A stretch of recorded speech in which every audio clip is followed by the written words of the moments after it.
next frosting ಮೇನಾಯೋ butter cream prepare ಹಾಕಿಂಟುಲ್ಲ ಅದಕ್ಕೈತೆ 60 ಗ್ರಾಮ್ ಹತ್ರ ಬಟರು ಬೀಟ್ ಹಾಕಿ ತಿಳ್ಕೊಂಡು ನೆಕ್ಸ್ಟ್ 1 ಕಪ್ ಹತ್ರ powder sugar Milkmaid add ಹಾಕಿದ್ದು ಇದ್ರ ನಲ್ಲೋ ಕ್ರೀಮ್ ರೆಡಿ ಹಾಕಿ ತಿಳ್ಕೊನು ನೆಕ್ಸ್ಟ್ ನೋಕರು ಪಿಟ್ ರೈಸ್ ಅಯ್ಯರು 2 hours ವಾಮುಲ್ಲ ಪ್ಲೇಸಲ್ಲಿ ಬೆಚ್ಚಿಂಗ್ ಪಿಟ್ಟಿನಲ್ಲಿ ರೈಸ್ ಐದು ಬಂದು ನೆಕ್ಸ್ಟ್ ಇದ್ರು ರೆಕ್ಟ್ಯಾಂಗಲ್ ಶೇಪಲ್ಲಿ ನಂಗೆ ರೋಲ್ ಔಟ್ ಹಾಕಿ ತಿಡ್ಕೊನು ರೋಲ್ ಔಟ್ ಹಾಕಿ ಬೆಚ್ಚೋ ಶೀಟ್ರೆ ಮೇಲ್ಗೆ ಬಟರ್ ಅಪ್ಲೈ ಹಾಕಿ ಕೊಡ್ಕೊಂಡು ನೆಕ್ಸ್ಟ್ ನಂಗೆ ಪ್ರಿಪೇರ್ ಹಾಕಿ ಬೆಚ್ಚೋ ಪೌಡ್ರ್ ಆ್ಯಡ್ ಹಾಕಿದ್ದು ಕೊಡ್ಕೊಂಡಿದ್ರು ಇನ್ನು ರೋಲ್ ಔಟ್ ಹಾಕಿ ತಿಡ್ಕೊನು ರೋಲ್ ಔಟ್ ಹಾಕಿದ್ದು ಈಕ್ವಲ್ ಪೋರ್ಷನ್ಲಿ ಕಟ್ ಹಾಕಿ ತಾಲ್ಪನೆ ಇದ್ರು ಓವನ್ ಸೇಫ್ ಡಿಶ್ಗೆ ಆ್ಯಡ್ ಹಾಕಿದ್ದು ಕೊಡ್ಕೊನು ಓವನ್ ಸೇಫ್ ಡಿಶ್ ಹಿಡ್ಕೊಂಡು ಅದಕ್ಕೆ ಬಟರ್ ಅಪ್ಲೈ ಹಾಕಿ ಕೊಡ್ತಿದ್ದು ಈಗ ಪ್ರಿಪೇರ್ ಹಾಕಿ ಬೆಚ್ಚೋ ರೋಲ್ರೆ ಅಸೆಂಬಲ್ ಹಾಕಿ ಕೊಡ್ಕೊನು ವಿದೌಟ್ ಓವನ್ ನಾ ಇದ್ರ ಬೇಕಾಕಿ ತಿಳ್ಕೊಂಡ್ರಲ್ಲ ಡೀಟೇಲ್ ರೆಸಿಪಿ ನಿಂಗೆ ಯೂಟ್ಯೂಬ್ ಚಾನಲ್ ಅಪ್ಲೋಡ್ ಹಾಕಿರ ಚೆಕ್ಔಟ್ ಹಾಕೋರು ಹಾಫ್ ಆನ್ ಅವರ್ಲಿ ಇದು ಬೇಕಾಯ್ತು ಬಂದು ಇದ್ರ ಮೇಲ್ಗೆ ನೆಕ್ಸ್ಟ್ ಫ್ರೋಸ್ಟಿಂಗ್ ಆ್ಯಡ್ ಹಾಕಿಂಗ್ ಐತೆ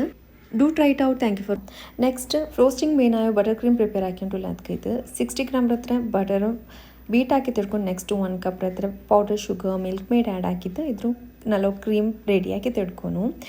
ನೆಕ್ಸ್ಟ್ ನೋಕರು ಪಿಟ್ ರೈಸ್ ಅಯ್ಯರು 2 hours ವಾಮುಲ್ಲ ಪ್ಲೇಸಲ್ಲಿ ಬೆಚ್ಚಿಂಗ್ ಪಿಟ್ಟಿನಲ್ಲಿ ರೈಸ್ ಐದು ಬಂದು ನೆಕ್ಸ್ಟ್ ಇದ್ರು ರೆಕ್ಟ್ಯಾಂಗಲ್ ಶೇಪಲ್ಲಿ ನಂಗೆ ರೋಲ್ ಔಟ್ ಹಾಕಿ ತಿಡ್ಕೊನು ರೋಲ್ ಔಟ್ ಹಾಕಿ ಬೆಚ್ಚೋ ಶೀಟ್ರೆ ಮೇಲ್ಗೆ ಬಟರ್ ಅಪ್ಲೈ ಹಾಕಿ ಕೊಡ್ಕೊಂಡು ನೆಕ್ಸ್ಟ್ ನಂಗೆ ಪ್ರಿಪೇರ್ ಹಾಕಿ ಬೆಚ್ಚೋ ಪೌಡ್ರ್ ಆ್ಯಡ್ ಹಾಕಿದ್ದು ಕೊಡ್ಕೊಂಡಿದ್ರು ಇನ್ನು ರೋಲ್ ಔಟ್ ಹಾಕಿ ತಿಡ್ಕೊನು ರೋಲ್ ಔಟ್ ಹಾಕಿದ್ದು ಈಕ್ವಲ್ ಪೋರ್ಷನ್ಲಿ ಕಟ್ ಹಾಕಿ ತಾಲ್ಪನೆ ಇದ್ರು ಓವನ್ ಸೇಫ್ ಡಿಶ್ಗೆ ಆ್ಯಡ್ ಹಾಕಿದ್ದು ಕೊಡ್ಕೊನು ಓವನ್ ಸೇಫ್ ಡಿಶ್ ಹಿಡ್ಕೊಂಡು ಅದಕ್ಕೆ ಬಟರ್ ಅಪ್ಲೈ ಹಾಕಿ ಕೊಡ್ತಿದ್ದು ಈಗ ಪ್ರಿಪೇರ್ ಹಾಕಿ ಬೆಚ್ಚೋ ರೋಲ್ರೆ ಅಸೆಂಬಲ್ ಹಾಕಿ ಕೊಡ್ಕೊನು ವಿದೌಟ್ ಓವನ್ ನಾ ಇದ್ರ ಬೇಕಾಕಿ ತಿಳ್ಕೊಂಡ್ರಲ್ಲ ಡೀಟೇಲ್ ರೆಸಿಪಿ ನಿಂಗೆ ಯೂಟ್ಯೂಬ್ ಚಾನಲ್ ಅಪ್ಲೋಡ್ ಹಾಕಿರ ಚೆಕ್ಔಟ್ ಹಾಕೋರು